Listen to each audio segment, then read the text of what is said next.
Hi friend, welcome to my channel JS biology classes में ज्योति सिंह। हमने endo membrane system में endoplasmic reticulum और Golgi body का structure और फंक्शन समझ लिए हैं।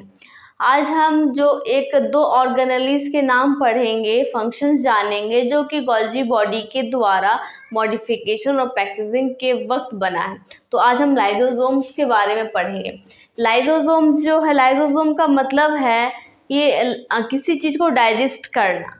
लाइजो का मतलब है लाइसिस। यहाँ पे किसी लाइसिस का मतलब है तोड़ना या डाइजेस्ट करना। अब किस चीज को तोड़ा जा रहा है? सोम्स, बॉडी को। चाहे वो कोई सेल हो सकता है, सेल के अंदर में ऑर्गेनेलीज है, उस बॉडी को तोड़ेगा। किसी फॉरेन पार्टिकल का बॉडी आ रहा है तो उससे वो डाइजेस्ट करेगा। तो लाइजोसोम का हम डेफिनेशन क्या देंगे? These are membrane bound vesicular structure. Lysosome जो है एक वेस्कुलर स्ट्रक्चर, जैसे देखिए गोली, छोटी छोटी गोलियों की तरह लाइजोसोम दिखाई देगा और एक मेम्ब्रेन के द्वारा बंधा हुआ है, मतलब ये मेम्ब्रेन बाउंड वेस्कुलर स्ट्रक्चर है। यहाँ पर भी एक क्वेश्चन बन सकता है, लाइजोसोम जो है डबल मेम्ब्रेन स्ट्रक्चर है कि सिंगल मेम्ब्रेन स्ट्रक्चर है? तो लाइजोसोम जो है एक डब्बे के अंदर में बंद है, मतलब वो सिंगल मेम्ब्रेन स्ट्रक्चर है और एक वेस्कुलर स्ट्रक्चर है। इसका शेप कैसा होगा? ओवल होगा, स्फेरिकल होगा, अंडाकार होगा। Formed by the process of packaging in the Golgi apparatus. अब यहाँ पे क्वेश्चन आता है कि जो लाइजोसोम है उसका फॉर्मेशन कब हो रहा है? तो लाइजोसोम का फॉर्मेशन जो है गोल्जी बॉडी के द्वारा किया जा रहा है। गोल्जी बॉडी जब अपने अंदर मटेरियल का मॉडिफिकेशन करती है, मतलब जैसे इसने लिपिड लिया, इंडोप्लाज्मिक रेक्टिकुलम ने गोल्जी बॉडी को लिपिड दिया, तो गोल्जी बॉडी ने क्या किया? उस लिपिड में प्रोटीन को ऐड कर दिया, तो लाइपोप्रोटीन बन गया, ग्लाइकोप्रोटीन बन गया। अगर उसने प्रोटीन में कार्बोहाइड्रेट को जाके अटैच कर दिया तो ग्लाइकोप्रोटीन हो गया, बन गया। तो गोल्जी बॉडी का फंक्शन है मॉडिफिकेशन करना और सामान की उस मटेरियल को, मॉडिफाई मटेरियल को फिर पैकिंग करना, पैकिंग करके साइटोप्लाज्म में रिलीज कर देना। कुछ वेस्कुलर स्ट्रक्चर जो है सेल के बाहर जाएंगे, सेल मेम्ब्रेन या सेल वॉल को फाड़ते हुए वो बाहर चले जाएंगे। कुछ वेस्कुलर स्ट्रक्चर क्या होंगे? साइटोप्लाज्म के अंदर में होंगे। जैसे ये देखिए, कुछ लाइजोसोम बन गया, कुछ वेस्कुलर स्ट्रक्चर जो वैक्यूल बन जाएगा। इतना बड़ा वैक्यूल जो है, इतना लार्ज वैक्यूल हमें प्लांट के केस में मिलेगा। एनिमल के केस में वैक्यूल जो है कभी कभी बनता है, जब उस वैक्यूल की जरूरत होती है तब एनिमल सेल, वो सेल क्या करता है? वैक्यूल अपने अनुसार बना लेता है। और प्लांट में हर वक्त वैक्यूल की जरूरत होती है। वैक्यूल जो है 90% स्पेस जो है प्लांट के केस में ऑक्युपाई करके रखता है। अब लाइजोसोम के अंदर में क्या है कि वो सामान को, किसी भी मटेरियल को, किसी फॉरेन पार्टिकल को, किसी ओल्ड सेल को डाइजेस्ट कर रहा है। तो लाइजोसोम के अंदर में हाइड्रोलाइटिक एंजाइम है जो कि एसिडिक है, मतलब यहाँ पे लाइजोसोम के अंदर जो फ्लूइड है उसका मीडियम कैसा? एसिडिक है। Lysosomes are filled with acidic hydrolytic enzyme. अंदर का मीडियम एसिडिक है तो एंजाइम को भी हम क्या बोलेंगे? Acidic hydrolytic enzyme. अब यहाँ पे लाइजोसोम जो है अब 50 इंजाइम्स इसके अंदर में, 50 नंबर ऑफ इंजाइम्स इसके अंदर में प्रेजेंट रहते हैं, क्योंकि इसका काम है डाइजेस्ट करना। और हम जानते हैं किसी चीज को भी डाइजेस्ट करने के लिए इंजाइम्स की जरूरत होती है। जैसे हमने डाइजेस्टिव सिस्टम में पढ़ा था कि स्टमक में भी हमें कुछ इंजाइम्स मिले, पेप्सिन मिले जो कि प्रोटीन को तोड़ रहा है। फिर पेनक्रियाज में हमने ट्रिप्सिन, लाइपेजेस, एमाइलेजेस, बहुत सारे एंजाइम्स के नाम पढ़े थे जो प्रोटीन, कार्बोहाइड्रेट को तोड़ रहा है, फैट को तोड़ रहा है, डाइजेस्ट कर रहा है। इसका मतलब ये इसका काम है डाइजेशन। यहाँ पे लाइजोसोम्स का हमें फंक्शन में, इसका फंक्शन ही है डाइजेस्ट करना, और वैक्यूल का काम है किसी चीज को स्टोर करना है। एक्सक्रीटरी जो वेस्ट मटेरियल है उसे अपने अंदर में स्टोर करके रखेगा। तो यहाँ पे दोनों के फंक्शन में डिफरेंस है। लाइजोसोम्स का काम है डाइजेस्ट करना, चाहे वो ओल्ड सेल को डाइजेस्ट करे, किसी फॉरेन पार्टिकल को डाइजेस्ट करे, या खुद के सेल ऑर्गेनेलीज को डाइजेस्ट कर ले। जबकि जो वैक्यूल है, जो वेस्ट प्रोडक्ट होगा अंदर में, सेल के अंदर में जो वेस्ट प्रोडक्ट होगा उसे क्या करेगा? वो स्टोर कर लेगा। तो एंजाइम्स के नाम पढ़ लेते हैं, जैसे न्यूक्लियस, जैसे डीएनए है, आरएनए है, न्यूक्लिक एसिड का बना रहता है, तो उसे कौन डाइजेस्ट करेगा? न्यूक्लियस एंजाइम डाइजेस्ट करेगा। प्रोटीन को डाइजेस्ट करना है तो प्रोटीजेस एंजाइम का यूज करेगा लाइसोसोम। अगर फैट का यूज करना है तो लाइपेजेस का यूज करेगा। फैट को डाइजेस्ट करने वाले एंजाइम्स को हम बोलते हैं लाइपेजेस। अगर फॉस्फेट डाइजेस्ट कर रहा है लाइसोसोम तो फॉस्फेटेज होगा। एंजाइम हमें पहचानने में बहुत आसान है पहचानना, जिसके लास्ट में एज लगा हो वो एंजाइम होता है। अब हाइड्रो, हमने एक न्यू टर्म पढ़ा, hydrolytic enzyme. What is hydrolytic enzyme? तो हाइड्रो का मतलब हम जानते हैं वाटर, और लाइटिक का मतलब है यहाँ पे तोड़ना। तो यहाँ पे एंजाइम क्या कर रहा है? वाटर का यूज करके किसी चीज को वो तोड़ रहा है। जैसे लाइसोजाइम क्या कर रहा है? फॉस्फेट को डाइजेस्ट करना है। लाइसोसोम का मन हुआ कि मैं आज फॉस्फेट ढेर सारा खाऊंगा, तो क्या करेगा? कैसे एंजाइम को यूज करेगा? जैसे ये फॉस्फेट है, यहाँ पे नहीं आ रहा, ये फॉस्फेट है, लाइसोसोम अब उसने अपने अंदर में फॉस्फेट को ले लिया। तो लाइसोसोम क्या करेगा? ये बाउंड सब आपस में एक बाउंड के द्वारा जुड़ा हुआ है, तो हाइड्रोलाइटिक एंजाइम का यूज करेगा। तो यहाँ पे H लगाया, वहाँ यहाँ पे OH लगाया, यहाँ पे H2O हो गया। इसने वाटर का यूज करके इस बाउंड को क्या किया? तोड़ दिया।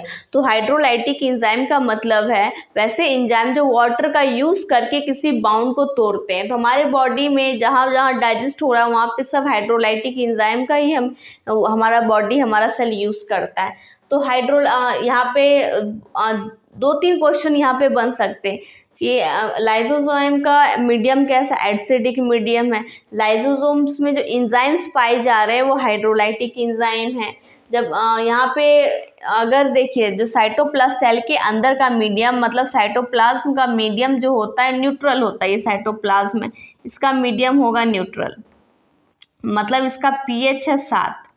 और लाइसोसोम का जो मीडियम एसिडिक, मतलब 1.3 1.8 ऐसे पीएच हो सकता है। अगर ये लाइसोजाइम लीक करेगा, मतलब यहाँ पे क्या हुआ कि लाइसोसोम का मेम्ब्रेन थोड़ा डैमेज हो गया, और जो अंदर वाले जो एंजाइम्स है वो क्या आ रहे हैं? एंजाइम जो एसिडिक मीडियम, एसिडिक एंजाइम जो थे वो बाहर यहाँ पे लीक करने लगे। लेकिन इतना कम लीकेज के कारण जो है कुछ साइटोप्लाज्म या बाकी सेल ऑर्गेनेलिस को कोई इफेक्ट नहीं होगा, कुछ असर नहीं पड़ेगा।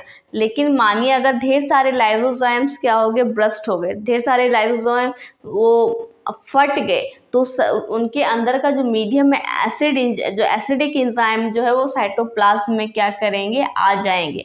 तो उसके जो एंजाइम से पूरे सेल, एक सेल को क्या करेंगे? वो खा जाएंगे।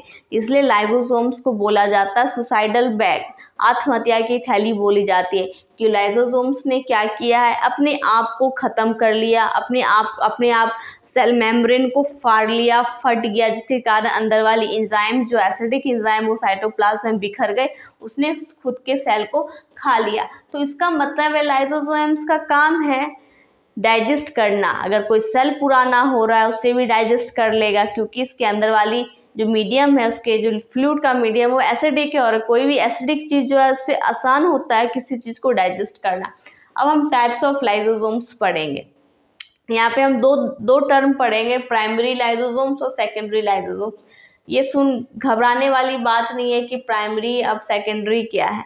लाइसोसोम, प्राइमरी लाइसोसोम्स किसे बोलते हैं? जब गोल्जी बॉडी वैस्कुलर स्ट्रक्चर का पैकिंग करके जब साइटोप्लाज्म में रिलीज कर देती है, तो वैस्कुलर स्ट्रक्चर है, ऐसे लाइसोसोम्स को हम बोलेंगे प्राइमरी लाइसोसोम, जो कि न्यूली सिंथेसाइज्ड है। किसके द्वारा? गोल्जी बॉडी के द्वारा। गोल्जी बॉडी ने तुरंत वैस्कुलर को पैकिंग किया और साइटोप्लाज्म में रिलीज कर दिया, तो वैसे ही लाइसोसोम को हम बोलेंगे प्राइमरी लाइसोसोम। अब इसके अंदर का जो एंजाइम होता है, प्राइमरी लाइसोसोम के अंदर वाला जो एंजाइम होता है वो इनएक्टिव होता है, क्योंकि इसका भी कोई फंक्शन नहीं है, उसके पास कोई फॉरेन पार्टिकल नहीं आ रहा है। इसलिए प्राइमरी लाइसोसोम कोई पूछे तो व्हाट इज प्राइमरी लाइसोसोम, को डेफिनेशन पूछे तो आप बता सकते हैं, primary lysosomes are newly synthesized lysosomes from Golgi body ने सामान को पैकिंग करके तुरंत साइटोप्लाज्म में रिलीज किया है, हैविंग इनएक्टिव एंजाइम। यहाँ पे एक और क्वेश्चन बन सकता है कि सेकेंडरी लाइसोसोम और प्राइमरी लाइसोसोम किसका एंजाइम इनएक्टिव है, तो हमें याद रखना है प्राइमरी लाइसोसोम, जो कि अभी तुरंत नया बना है, सील पैक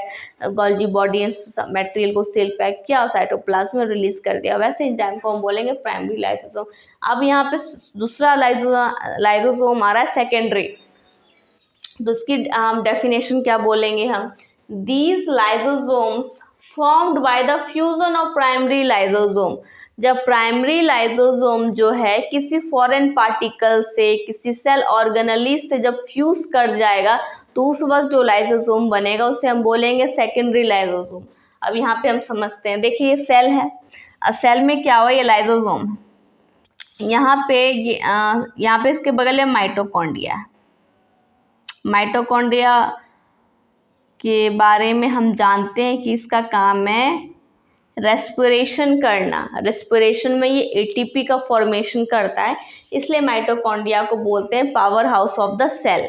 और यहाँ पे एक चीज़ हमें और याद करनी है इसके माइटोकॉन्ड्रिया के स्ट्रक्चर से कि ये डबल मेम्ब्रेनस स्ट्रक्चर है। देखिए ये इनर मेम्ब्रेन है, ये आउटर मेम्ब्रेन, इस पर भी क्वेश्चन आते हैं कि माइटोकॉन्ड्रिया जो है सिंगल मेम्ब्रेनस स्ट्रक्चर है कि डबल मेम्ब्रेनस स्ट्रक्चर है।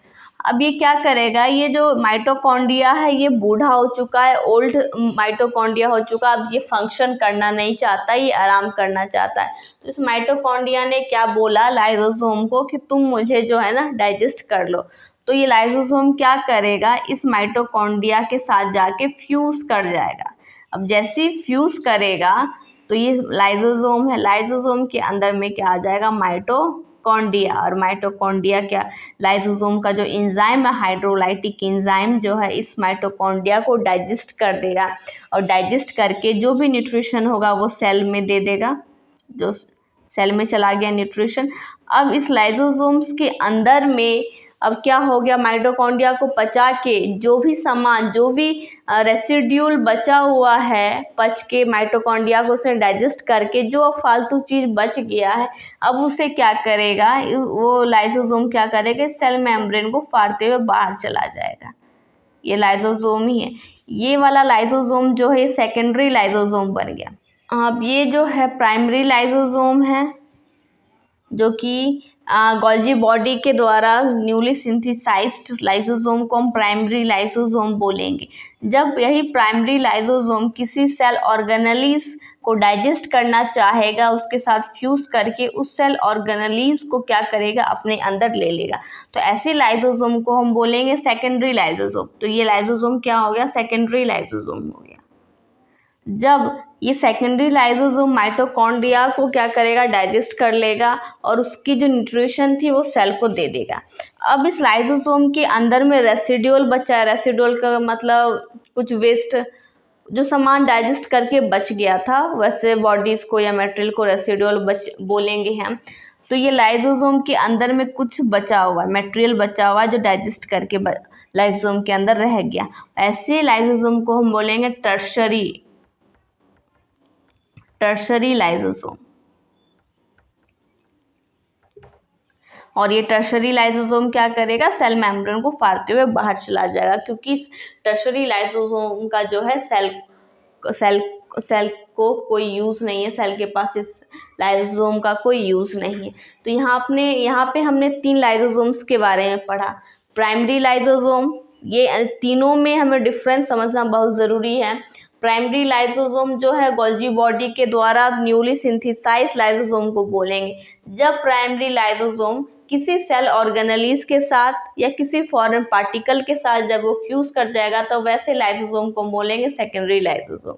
अब सेकेंडरी लाइसोसोम क्या करेगा, जैसे इसने माइटोकॉन्ड्रिया को डाइजेस्ट करा, माइटोकॉन्ड्रिया ओल्ड हो गया, उसका न्यूट्रिशन सेल को दे देगा, और जो उसके अंदर वेस्ट प्रोडक्ट बचा था उस वेस्ट प्रोडक्ट को लेते हुए वो बाहर चला जाएगा, सेल मेम्ब्रेन को फाड़ते हुए, सेल वॉल को फाड़ते हुए। तो वैसे लाइसोसोम को हम टर्शरी लाइसोसोम बोलेंगे।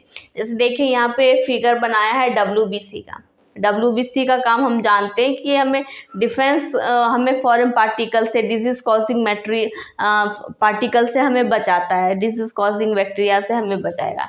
तो WBC क्या करेगा, आउटर पार्टिकल को इनगल्फ कर लेगा। इनगल्फ करने का मतलब वो अंदर ले लेगा। यहाँ पे एक चीज और याद कीजिए, याद कर लीजिए कि जो WBC है वो मूव कर सकती है, वो खुद मूव कर सकती है, और उसका शेप जो होता है वो कोई फिक्स नहीं है। जैसे एमीबा का शेप फिक्स नहीं है, उसी तरह WBC का शेप भी जो है फिक्स नहीं है, क्योंकि ये अपने मेम्ब्रेन को क्या करती है, मेम्ब्रेन के द्वारा ये मूव करती है।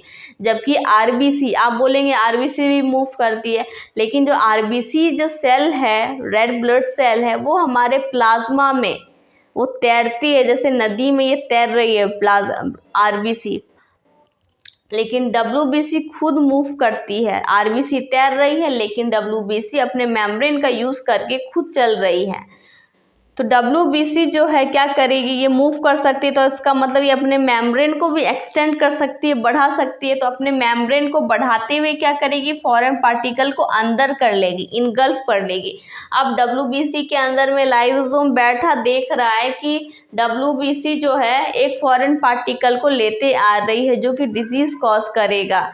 तो ये लाइसोसोम तुरंत क्या करेगा, इस बैक्टीरियल सेल से या कोई फॉरेन पार्टिकल से फ्यूज कर लेगा, और लाइसोसोम के अंदर देख रहे हैं आप, ये फॉरेन पार्टिकल चला गया, और लाइसोसोम इस अपने हाइड्रोलाइटिक एंजाइम का यूज करके इस फॉरेन पार्टिकल के हर एक एक बाउंड को तोड़ करके उसके न्यूट्रिशन को ले लेगी, और उसके अंदर में जो भी लाइसोसोम के अंदर में जो रेसिड्यू बचेगा, उस रेसिड्यू को क्या करेगी, ये सेल मेम्ब्रेन को फाड़ते हुए इस को बाहर लेके चली जाएगी। तो ये टर्शरी लाइसोसोम हो गया, ये हमारा सेकेंडरी लाइसोसोम हो गया, और यहाँ पे जो पहले से बैठा हुआ था कि कोई आओ तो मैं खाऊंगा, उस ऐसे लाइसोसोम को बोलेंगे हम प्राइमरी लाइसोसोम। और यहाँ पे देखिए हमने 3 टाइप का लाइसोसोम पढ़ा, एक प्राइमरी, सेकेंडरी, तीसरा था टर्शरी लाइसोसोम।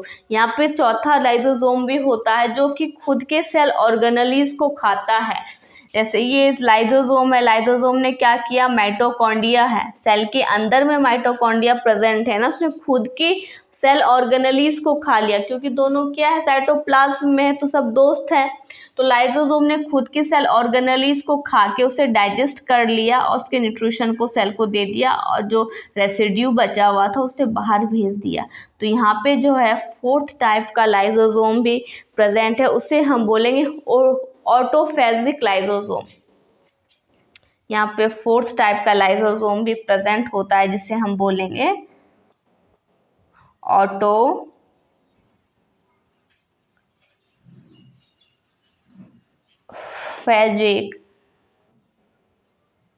लाइसोसोम्स। ऑटो का मतलब है सेल्फ, फेजिक का मतलब है खाना। तो ये क्या कर रही है, खुद के सेल ऑर्गेनेलिज को खा रही है, जैसे कि माइटोकॉन्ड्रिया। इसलिए 4 टाइप्स ऑफ लाइसोसोम्स को क्या बोलेंगे, ऑटोफेजिक लाइसोसोम्स। तो यहाँ पे हमने सेकेंड लाइसोसोम्स के 4 टाइप्स पढ़े, प्राइमरी जो कि अभी बना ही है तुरंत, सेकेंडरी जो कि किसी फॉरेन पार्टिकल सेल ऑर्गेनेलिज को खा रहा है, तीसरा हमने पढ़ा टर्शरी, जो सेकेंडरी लाइसोसोम जो है फॉरेन पार्टिकल को, ये सेल किसी सेल ऑर्गेनेलिज को जो डाइजेस्ट करके उसके न्यूट्रिशन साइटोप्लाज्म में दे देती है, और जो वेस्ट प्रोडक्ट बचता है उस वेस्ट प्रोडक्ट को लेते हुए सेल मेम्ब्रेन के बाहर चली जाती है, तो उसे बोलते हैं हम टर्शरी लाइसोसोम। चौथा हमने पढ़ा जब लाइसोसोम क्या करती है, कभी कभी जो सेल बूढ़ा हो रहा है, ओल्ड हो रहा है, काम नहीं कर रहा है, उसे वो खा लेती है, डाइजेस्ट कर लेती है। तो वैसे लाइसोसोम्स को हम बोलते हैं ऑटोफेजिक लाइसोसोम्स। तो यहाँ पे 4 टाइप के लाइसोसोम्स है। तो हमें यहाँ पे ये समझना है कि लाइसोसोम्स का मेन फंक्शन क्या, what is the main function of lysosome. तो मेन फंक्शन है लाइसोसोम को डाइजेस्ट कर देना। लाइसोसोम क्या करती, कभी कभी अपने सेल को भी खा जाती है, जो जिस घर में रहती है उस घर को वो खा जाती है। जैसे ये लाइसोसोम का घर है, एक सेल है, उस सेल के अंदर में लाइसोसोम, किसी भी सेल में ढेर सारे लाइसोसोम्स होते हैं।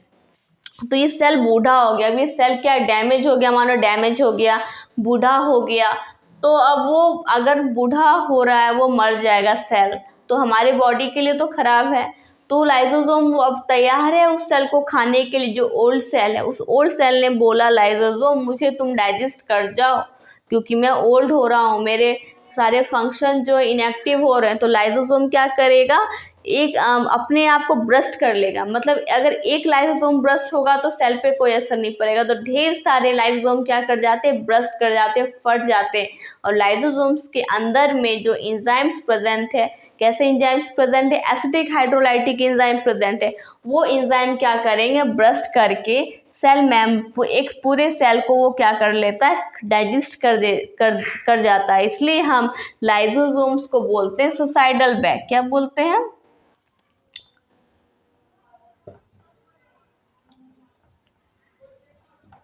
सुसाइडल बैग बोलते हैं,